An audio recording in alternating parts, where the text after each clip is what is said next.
Vous connaissez l'histoire de Dédé l'arroseur? Pendant la guerre, Dédé collabore avec les Allemands et travaille pour Vichy.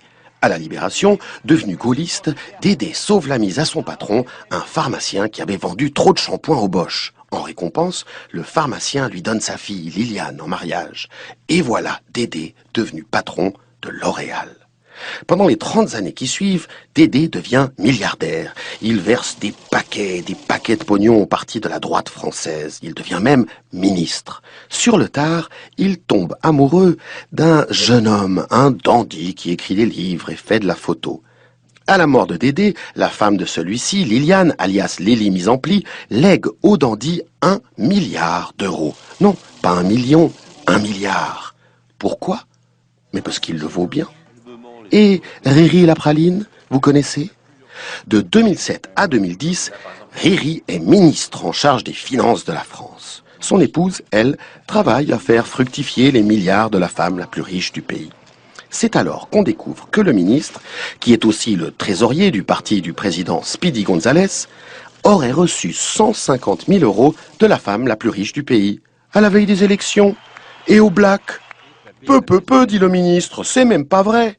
Mais les révélations continuent. Riri aurait refilé une légion d'honneur au gestionnaire de fortune de la femme la plus riche de France pour le remercier d'avoir engagé son épouse. Ouïe, ça commence à sentir la boîte à biscuits pour Riri la praline. Et Flo, chapeau pointu, vous connaissez? Flo, c'est la femme à Riri.